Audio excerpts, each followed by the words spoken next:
Whatever you want to take it away, Lee. Okay. Do we know it? Everything's live. Everything's live. Okay, that's enough pressure. Well, good morning. It's great to see everyone in person. I went ahead and took my mask down early so my glasses would have a chance to get the fog off before we got started. We are continuing the study that Steve began last week for us in the first letter of John. So we're in the first epistle of John. Last week covered chapter 1, and this week we are going to be doing the first few verses of chapter 2. And the theme, as you can see from the slide here, is the idea of daily discipleship. And that's what we're going to be talking about. So specifically in this particular section that we're going to be looking at, one of the central ideas is that Jesus is our advocate. So we're going to be talking about that. So let's see, Steve, we can get to the next slide. Some of the themes that have emerged so far in 1 John are really very simple ones.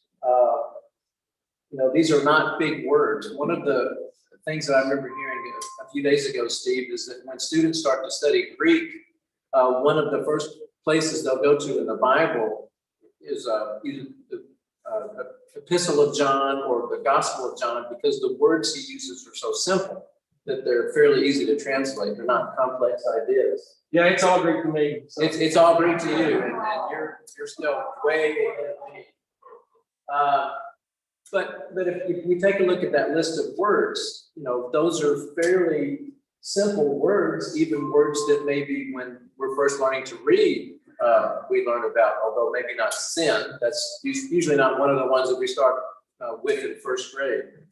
But even though they're very simple words, there are some really profound truths and the way that John uses them. Okay, so if we go a little bit further we will we'll read. I'm going to be reading from the New King James Version. And some of you have different versions, but you can certainly follow along on the slides that are taken from the New International Version. My little children, these things I write to you so that you may not sin. And if anyone sins, we have an advocate with the Father, Jesus Christ the righteous. And he himself is the propitiation for our sins, and not for ours only, but also for the whole world. Now by this we know that we know him, if we keep his commandments. He who says, I know him, and does not keep his commandments is a liar, and the truth is not in him. But whoever keeps his word, truly the love of God is perfected in him. By this we know that we are in him. He who says he abides in him ought himself to walk just as he walked. All right, so, John is continuing some of the ideas that were presented in the first chapter, in the first part of his letter. And if you were, following on the screen, then obviously you noted the differences in the translations between the New King James and the New International. But there's one word in particular that is probably not in most of our translations. I think it's only found in the King James and the New King James. And can we have the next slide, Steve? And that's the word propitiation. Is that a word that you typically use in everyday speech, propitiation? When I hear that, my first thought, honestly, is Major League Baseball, because, it's baseball season and the idea of pitching something. But then I think, well, it also sounds like something maybe one of our engineer friends that works at CPA might talk about, kind of test they might do. So I'm a little worried about some propitiation going on with that turbine down there. We probably need to check that out. But the idea is really different. And what's that particular verse? That would be verse 2 of chapter 2. What is the word that you have instead of propitiation? Atonement, okay? Yeah, the NIV said atoning sacrifice. Atoning sacrifice. The whole idea of this is, who pays? And this word propitiation, depending on the translation you have, is found in one other place in the New Testament, and that is Romans 3:25. Paul says that all have sinned and fall short of the glory of God. There's no difference there. And furthermore, he says that Jesus, we are justified freely by God's grace, not by the things that we've done. And the New King James says, whom God set forth as a propitiation by his blood through faith to demonstrate his righteousness. Because in his forbearance, God had passed over the sins that were previously committed to demonstrate at the present time his righteousness, that he might be just and the justifier of the one who has faith in Jesus. So the thing that we often forget because of our perspective on things is what sin really is and what it really represents. As other people have said, we're not sinners because we sin. We sin because we're sinners. That's who we are. And without God's grace, none of us will ever see him. None of us ever be with him. So God did for us what we could never do for ourselves in sending Jesus. And then the reference that's in Leviticus in chapter 16, there is, and it's still celebrated, the Jewish Day of Atonement, Yom Kippur, is still observed by observant Jews all around the world. This is the one day where the high priest would go into the most holy place and sprinkle the blood of the sacrifice. And he would sprinkle it on the cover, the lid of the ark, just as it says there. Would somebody read that for us, please? He shall then slaughter the goat with the sin offering to the people and take its blood behind the curtain and do with it as the is. He shall sprinkle it on the atonement cover and in front of it. In this way, he will make atonement for the most holy place because of the uncleanness and rebellion of the Israelites, whatever their sins be. He is to do the same for the tent of the meeting, which is among them in the midst of it. Thank you. It helps me because then I don't have to keep turning it. I keep forgetting to turn to the other side too. So once a year, the high priest could go in and do that, but that was the only time he could do it. What was the sacrifice that Jesus offered? Himself. He offered himself. And once he did that, that took care of it. It didn't have to be once a year continuous sacrifice. He made the ultimate sacrifice of himself. And so that once and for all took care of sin for everyone who would believe, who would claim that. It didn't have to be an ongoing thing. It was one time and done forever. And of course, he was able to do that because he was the perfect sacrifice.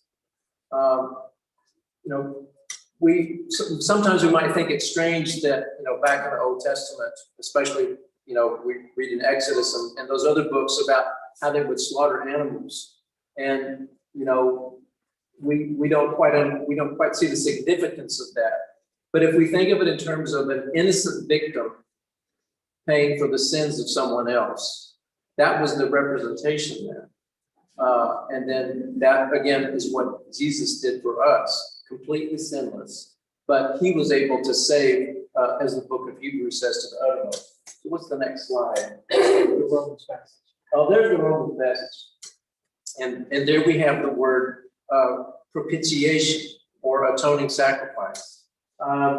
So again, this is a word that, once we kind of understand the significance of it, will help us to make a little more sense of it. So then that kind of takes us to the next section.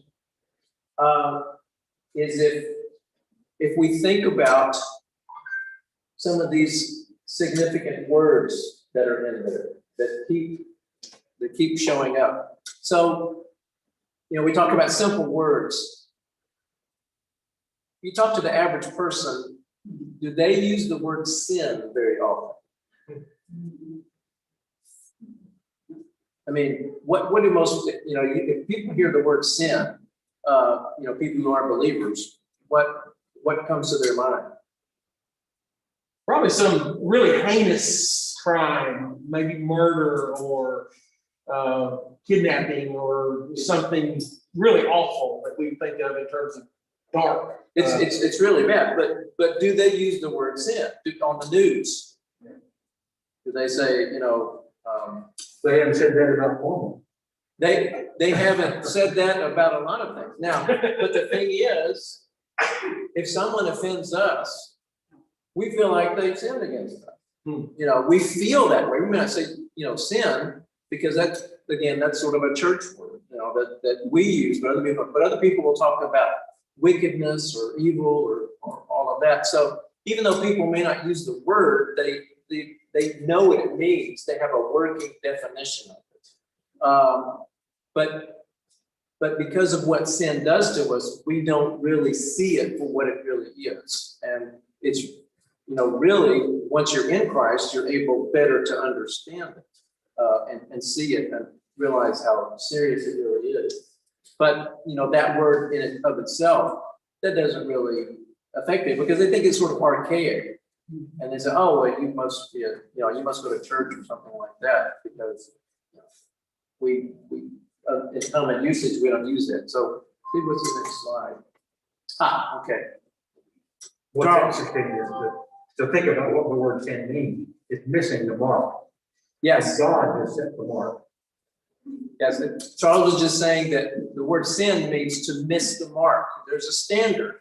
And I believe this even comes from archery, if I remember right. If you miss the mark, you either hit the bullseye or you don't. But if you miss it, that's what sin is. Lady, Yes. I don't think even in the church we use that word a whole lot though. I think personally that, and maybe I'm just speaking for myself, we think, oh, I made a mistake. Or I Yes. just felt like it was just some little something. Right. And I don't think even in our own lives, a lot of times we recognize and call sin what it really is. That's a good point. Yes, thank you, Jill. That we do forget. We minimize what we do. We tend to, maximize and magnify what other people do. Because why do we do that? Because we're sinners, and because that's our sin nature. That's what we do. And we're not going to be free of that until we're in heaven, until we're with God. Charles. And I think that more often we are likely to pray to God and thank Him for forgiving us mercy. Yeah, many times we will say thank you for forgiving our sins, but we also need to, as it said in the previous chapter, if we do what, He is faithful and just to forgive us. We have to do what? We have to confess our sin. We have to agree with God that this is wrong, and that's hard to do. That imagery of sin missing the mark, the opposite of that is righteousness, which means to shoot straight. Mm-hmm. And so that word picture helps us, I think, to identify sin and our shortcomings, our failings, our sometimes going beyond the mark, missing to the right or the left, short or long. It's just an interesting picture to think in terms of a target and then failing to hit that target, and then versus shooting straight and hitting the target. Right. But it's not Aiming a for the perfect. target. Yeah, it's not a perfect analogy, but it's pretty good. Yeah. It is. It is a very good analogy. So can we go back to the advocate screen for just a minute there? I think that was it. Yeah, okay. Advocate. What is an advocate? Someone who speaks for an idea or someone. Okay, someone who speaks for another. So, literally advocate, to speak for. Obviously, we might think of the Gospel Advocate, the publication that we've had for many years. But if you think of somebody being in a position as being an advocate for someone, what is there someone or some position that maybe comes to mind? A lawyer. Maybe a lawyer, okay? For all the jokes that we make about lawyers, the fact is that they are qualified to go into court and speak for us. And a lot of times when we're in a position where we're in trouble, and I'm not asking for true confessions here, but when you're in a position where you have done something against the law, then you need someone who understands the law and can speak for you. There are people who try to be their own defense, and you're allowed to do that, but it doesn't always go well when people try to do that. But if we think about the fact that Jesus is our advocate before the Father, what gives him the right to speak for us? Well, one of the primary points of the chapter 1 that John was making was that Jesus came in the flesh. And so he understands at least our side of things in the flesh. So that's one of the primary points that he was really combating, because many people were saying, or were beginning to say, well, Jesus really didn't come in the flesh. He was just here in spirit form. So since he did come in the flesh, and John makes that very clear in the first couple of verses with empirical evidence, he said, then we have that advocate, at least in part because of that. Yeah. John says, we saw him, we heard him, we handled him, we touched him, we were with him, he was here. The Gospel of John makes that clear when Jesus reappears after his resurrection. So that's the thing that we need to remember, is that Jesus experienced what we experience. He experienced everything we experience. Temptation. He was tired. He was hungry. He was thirsty. He was treated unfairly by people. He was sinned against. He died. He experienced death. All of that he experienced for us. And so because of that, he has this special relationship. And in the Gospel of John, Jesus told his disciples, you're going to have somebody who's going to come and be a counselor, a comforter, who's going to be here with you. But then when he goes back into heaven, he goes to be our advocate. In Romans 8, it says, who's going to bring any charge against God's elect? Because Jesus is interceding for us at the right hand of God. It says the same thing in Hebrews. Charles. And Jesus did it without sin. The reason he's qualified is because he is sinless, and because he was able to take on all of those sins. If we think about just the sins that we commit in our lives, in my life, and then I multiply that times the people that I know, times all the people that are currently in the world, who've ever walked this earth, who ever will walk this earth until Jesus returns. He was able to pay for all of that because he was man and because he was God. He was infinite. And that was the only way that was ever going to happen. So if we go on to the next section there. Because of the offerings, they were to select the best. Right. When they were offering sacrifices, it always had to be an unblemished animal, a perfect animal.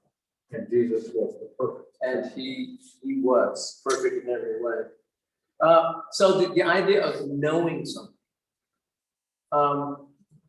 Do you know stuff?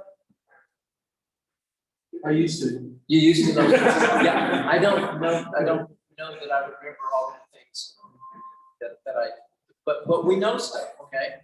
So, Debbie, Do you know who the president of the United States is? Yes. Do you know who the governor is? I wasn't going. Okay, yes, yes. But have you ever, have you ever met them? No. And of course, you can meet somebody, and then there's that level of knowing somebody. But then there are also the people that are in your family. There are people in our church family. So there's different levels of knowledge, right?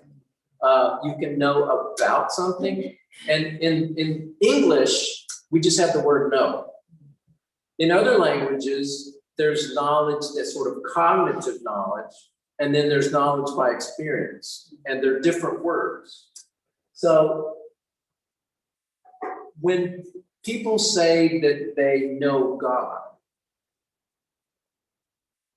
and you hear somebody say that, what do you think they mean? Hopefully that they stand in the scriptures. Yeah.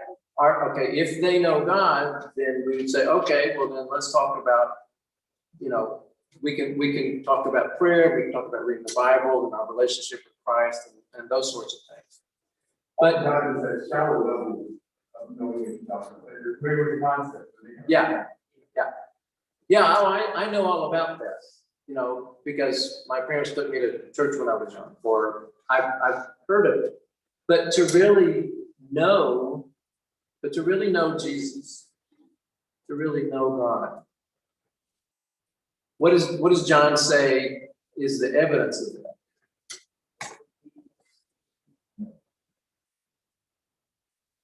So like when if you have children and you tell them, what you want them to do, and they know what you said, then you look for the follow-through, right? Are they really doing it? Are they really walking that way? If somebody says, I know how to do this,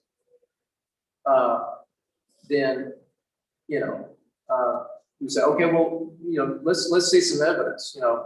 You say you know how to play, baseball. Let's get up a team and let's play. I have students that will come to me at UTC and they're thinking about changing their major and they're interested in music. I said, okay, good. Well, tell me about your background in music. So they, tell me some of the things they've done before. And then I'll start talking to them about, okay, well then if you're going to be a music major, you're going to have to do an audition. And they say, what is that? I said, well, you're going to have to sing or play before the faculty so we can see how you do. And the funny thing is, a lot of times I never see those students because they know about music, they know music.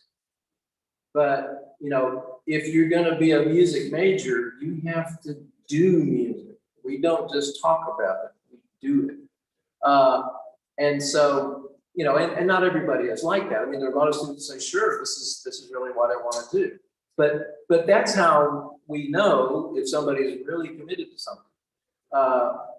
If you're committed to anything, it should be in the way you live your life, in the way you speak, in the way you talk. And a lot of times, you think about this when you're interviewing somebody to be a contractor to work on your house. You want to talk to that person and you want to get to know them, but you also want to know, what do they know? What can they assess about your particular situation?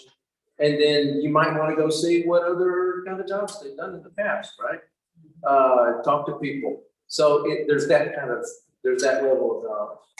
Okay. I was just thinking, we know God by listening to Him Mm-hmm. and by talking to Him ourselves. That's how we come to know someone else. And that's what has to happen with us, between us and God. That level of knowledge of really knowing God is something that always continually to grow in, and that vulnerability where we express to God, this is how I feel, or we confess our sins, or this is what I'm struggling with, and we tell him, he understands and he cares about us, and he wants to have that closer relationship with us, that is more than just, knowing certain Bible passages and facts from the Bible. What about truth? What does truth mean today?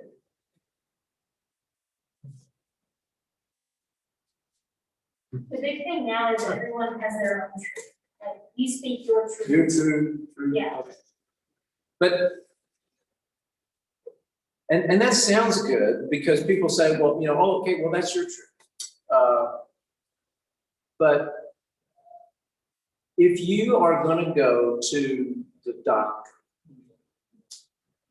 and the doctor, gives you a diagnosis, do you want to know if that diagnosis is true? I mean, I would. I don't want the doctor saying, well, the way I see it, do you see that based on something that you found in your examination or something? No, I just kind of have this feeling about it. We don't want that kind of doctor. So when you get right down to it, people may say, oh, your truth, my truth, whatever. But we don't really want to live our lives that way.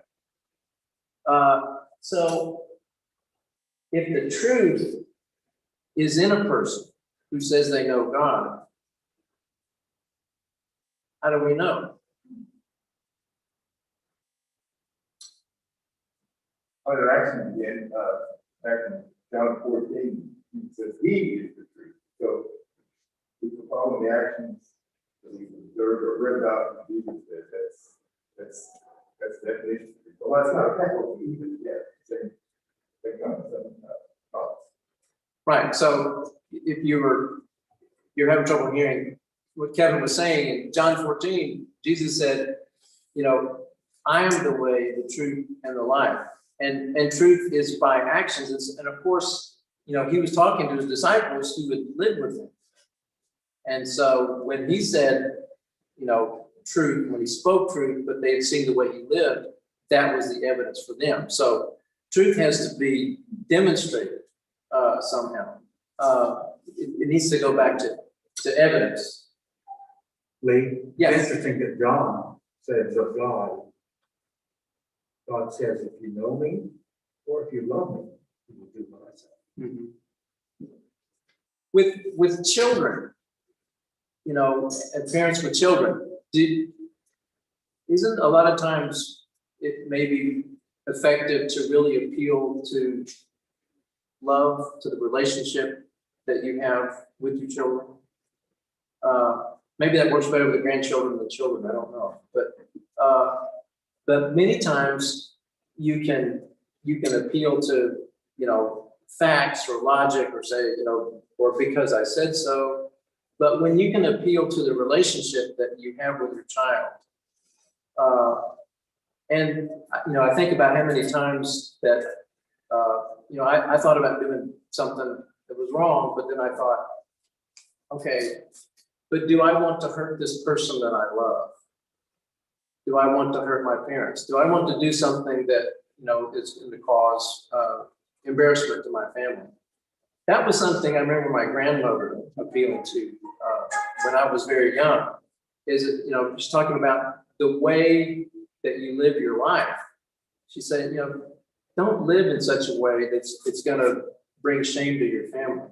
There are extreme forms of that, certainly, but the idea of, care about those close to you. So if a relationship means something to you, then, obedience and the way you walk will come out of that.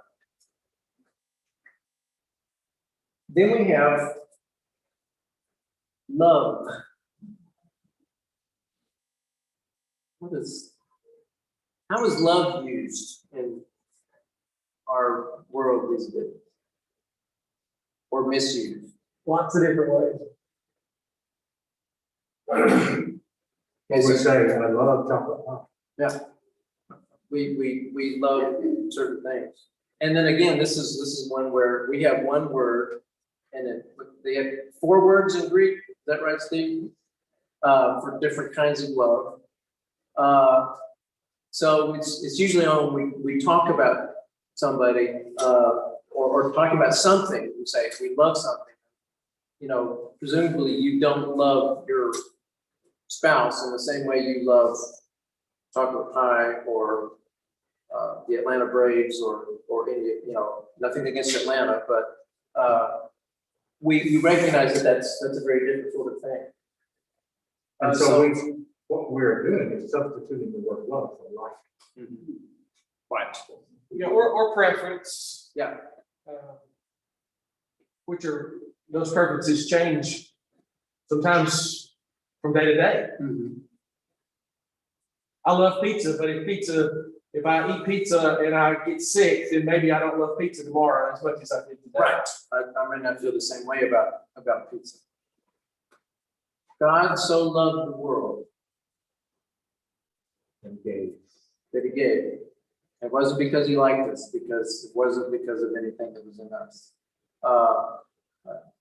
Jesus loved us enough to lay down his own life for us. And that suggests that when you love someone, you're willing to sacrifice for them, Mm-hmm.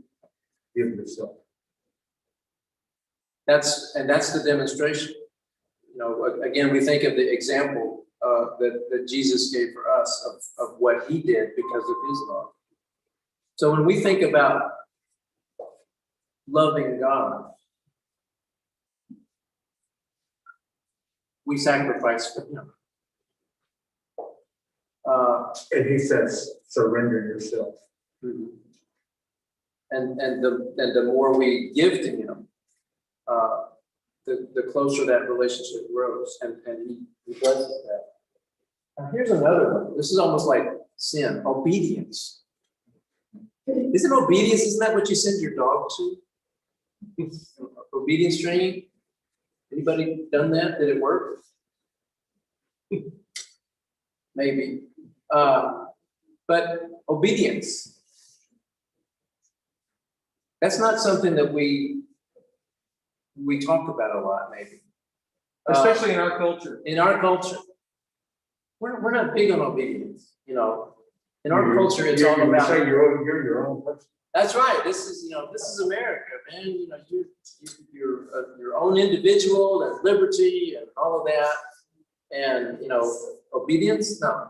Now, do we want other people to obey the law? I sure hope so. We recognize that there are places in life where you need to. We don't call it obedience, but what might we call it? Training. Okay, we might call it training. We might say, you know, if it's obedience, then, well, you know, I'm conforming, or you know, we might find another way to describe that. Cooperate. Yeah, cooperate. I think that's a really good word. We're cooperating, which means we're obeying, but it doesn't sound like we're, you know, if you say obedience is like I'm submitting to somebody, and I don't like that idea, but you know, but it's still something that we need. So if we're talking to people about some of these words that we're finding here in 1 John, and we're talking about a relationship with God, then how, if we're talking to people with whom we work and that we meet day to day, how do we sort of translate these ideas of obedience and love and sin and all these sorts of things in a way that they might understand? If you love someone, you have their best interest in mind. Mm-hmm. Whether it's a co-worker or a spouse. So if you have somebody's best interest in mind, does that mean that we might need to sacrifice something for that other person? Yeah, so can you think of examples of maybe that you've seen of someone who because they sacrificed something or they gave up something, that really made a strong impression on another person, maybe he wasn't a believer?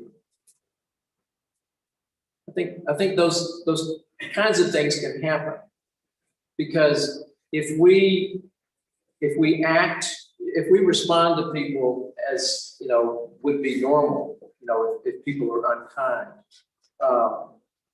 if people say things or they do things that are hurtful or unfair, then, the way we respond to those people may give them some indication of what we're saying about God. Lee, isn't that a lot of what Jesus talked about in the Sermon on the Mount? When he said, about the second mile, going the second mile, turning the other cheek, loving those who hate you, and those kinds of things. Isn't that essentially what we're talking about? Because those are, all the time, loving enemies, turning the other cheek, all those sorts of things. Those aren't the things that people do. That's not normal. So Jesus is talking about things that aren't normal, right? Exactly. When people see that, they want to know why. What's the difference in this person's life? Why? Being willing to suffer against yourself without retaliation. Yeah. And that can be really hard, even for us as Christians, as believers. When you get hurt by someone, it's natural to retaliate. That's your human side. That's your flesh. But if you can find a way to return good for evil, sometimes we think of it in terms of things you don't do, but sometimes it can be, doing the opposite thing. Just as Steve reminded us in the Sermon on the Mount, Jesus talks about going the second mile, doing more. Living in such a way that people want to know about the difference that God can make in a person's life. And especially, if they know that, we're just real people. We don't have wings and we don't, keep the halo in the car when we walk into the office. We're just real people. But we're allowing, because we know God and because we want to know Him more and because we love Him. It says, wasn't this in the first chapter? It said, if we say we love God, but hate our brother. Coming up, yeah, that's coming up. That's coming up. Then if the way we treat other people, if we treat them poorly, that doesn't say much for how much we love God. It's called an Indian proverb that comes from India that says that, when you're carrying your jug of water, when you're bumped, whatever is inside the jug is going to spill out. So when life bumps us, when people bump us, that which, spills out, and it may take effort for us to make sure it's not something that we would regret. But if we can think about that in the way we treat people, then that can have a huge impact, because we're demonstrating not that we're necessarily different, but the difference is God, the difference that He makes in our life.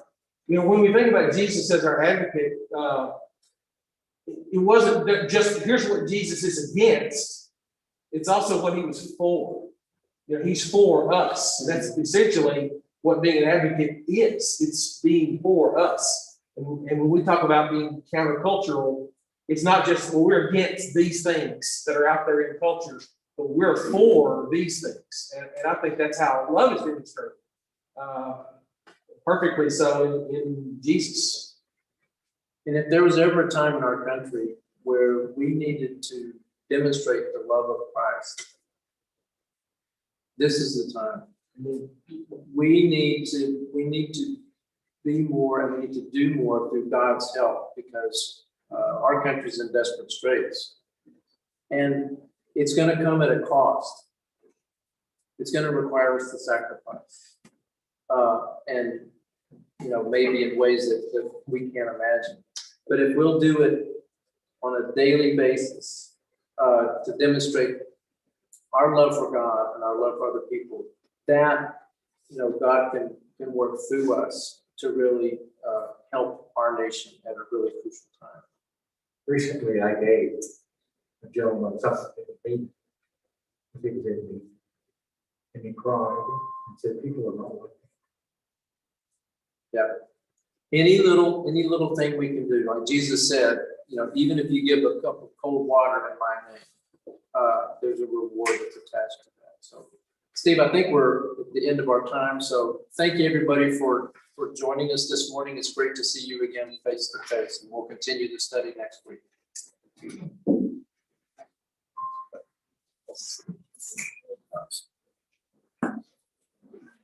that.